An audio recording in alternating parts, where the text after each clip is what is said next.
Hello and welcome to another first impression video. I'm Drew Wilson from FreezeNet. Today we're going to be playing the 2011 Steam game FlatOut 3 Chaos and Destruction. And yeah, this is the third game in the third major installment in this series. So I've got 10 minutes on the clock. Let's see what this game is all about. So there was, I had a lot of problems recording this particular game, and the first one was particularly bad, as it turns out, and so I decided to just go ahead and redo it. Stuck. There we go. Finally respawned, and like it looked like all my tests. Like, it worked just fine. Like, I didn't know what was the problem, that sort of thing. And when I looked back on it, it was like this horrendous flicker. So yeah, after many months of recording stuff, the flicker was back, and it was back with a vengeance. And I almost felt defeated with this particular game. Like, it just would not work because all my fixes that normally fix games did not fix this particular game at all, period. No matter what. I tried the different apps that I use. I tried different methods that were suggested online. None of it worked. Alt-Enter, using a separate app, using launch commands, that sort of thing. None of it worked, period. None of it. So I kind of sat back for about a week after I uploaded it and scheduled it and everything, thinking, wow, that's not a good video. Like, the audio was fine. There's nothing wrong with the audio, but it was just the video that was just almost unwatchable. So I got to thinking, like, what did I do in the past? Like, what was some of the other solutions I came up with? And one of those solutions was to slap a webcam in front of the monitor. I know, I'm camming the video game. So I tried it, and it looks reasonably well. It may not be the highest quality, but it's either that or really bad flickering. And I think you'll agree this is probably the better of two evils. So, as you can tell, I'm actually quite a bit further into the game now. And the reason for that was when I made a second attempt, the video didn't record at all. Like, it just did not record, period. It's as if I didn't hit the record button at all, and the problem was that it didn't recognize the speed key. So I recorded a second first impression video, and basically actually didn't record a second first impression video. And then I recorded a third first impression video, and it recorded in the audio. You couldn't hear what I was saying. So lots and lots of problems. Hopefully fourth time is the charm. So yeah, this is what you got. Sorry if it's not better quality, but I have no more solutions beyond this. So for the game itself, I heard a lot of bad things about this game, like really bad stuff. Like, it's like a lot of the reviews were like, oh, this is like the worst game ever made, period, bar none. And I thought to myself, well, I played the first game and it was really good. I played the second game, it was even better, and I highly recommend both games. Yeah, you're gonna be in for a great time if you try those games. Definitely highly recommended. Lots of fun. So I thought, yeah, how bad could this third game be? Hey, I actually won. Cool. And, yeah. It's, you may want to believe the reviews, actually, because it is actually pretty bad. You might have noticed I didn't, like, hit the gas a lot in some of that part of that race there, and that's because the controls are bad.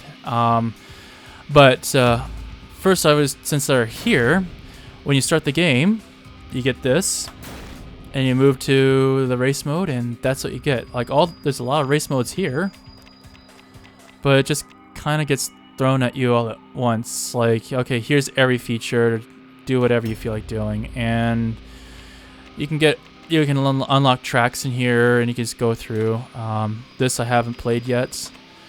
I was very surprised by that, because before you had like this well thought out like structure in the game, and it just seems like it was just thrown right out the window. Like, there's no more difficulty. Like, you can select different classes right off the bat. Like, all the classes are there.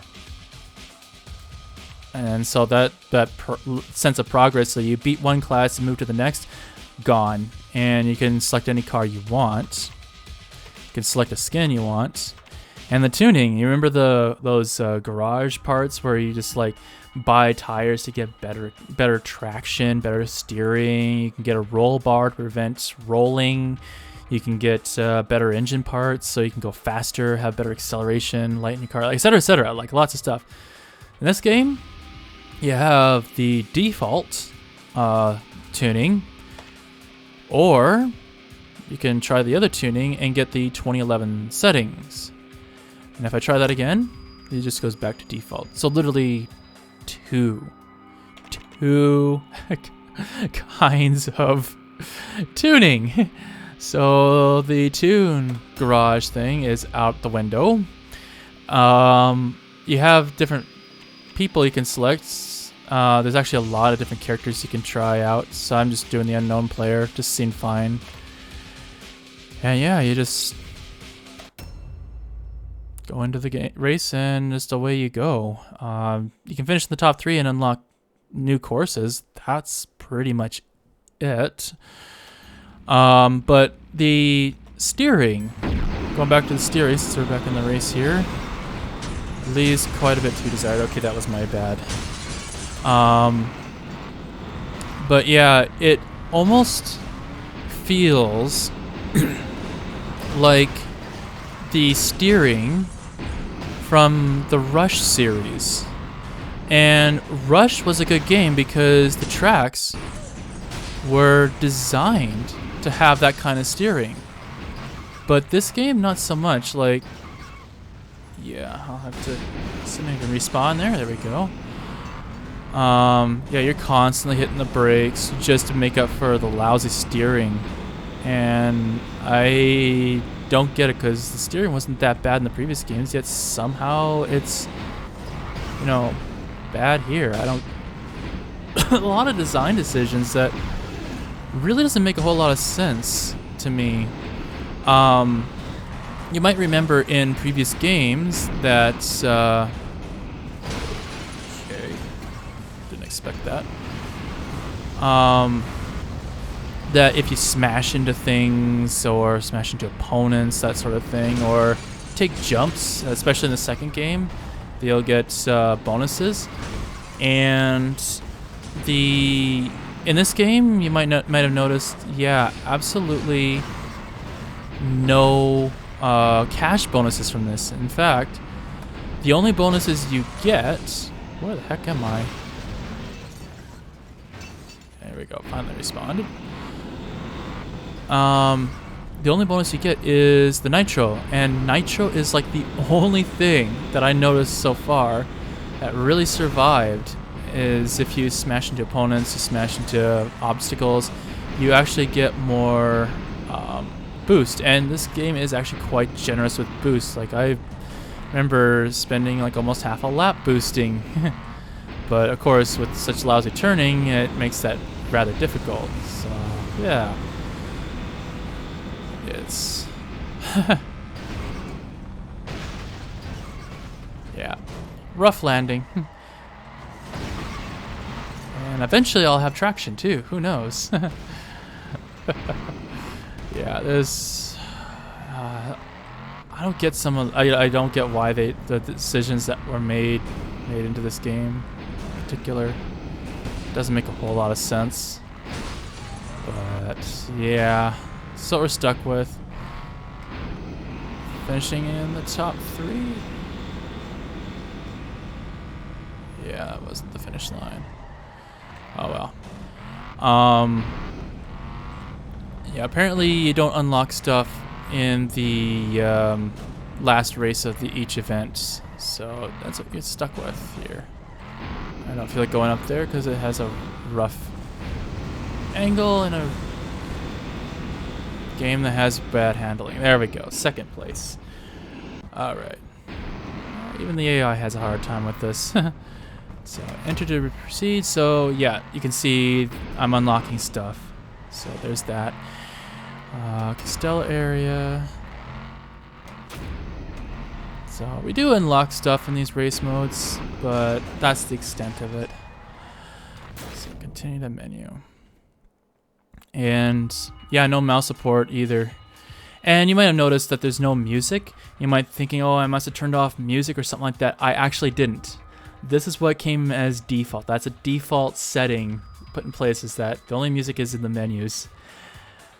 Yeah, I don't get it either. Why would you do that? But that's what you're stuck with.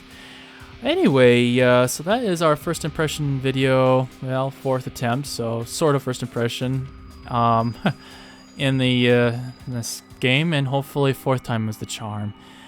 So if you like what you see and want to support us, there is plenty of ways you can do that. You can drop us a like and let us know, hey, you're doing a great job, keep up the good work. And that really helps us out a lot. And another way you can help support us is by subscribing to our YouTube channel. And you can turn on notifications and you can get real-time updates. It's the fastest way to find out when we've uploaded something new. And if you don't want to be bothered with that, subscribing also helps us out a lot too. So if you want to support us, even just a simple subscription helps us out a lot for sure. There's also our website at FreezeNet.ca, and on that website we have music reviews, video game reviews, we have tons of news articles, and we even have a full-fledged wiki. So that's you can check out the wiki and explore music you may not have even heard of before, but might be interested in. So another feature that's worth checking out.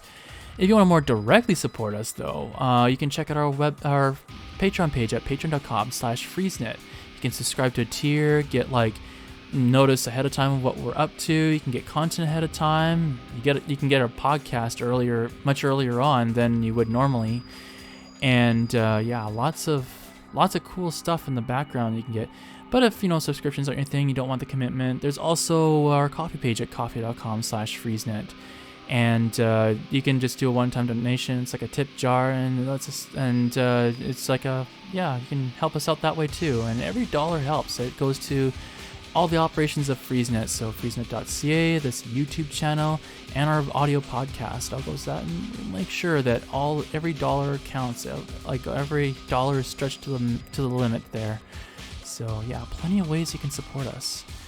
So I guess that is all for now. And until next time, keep it cool.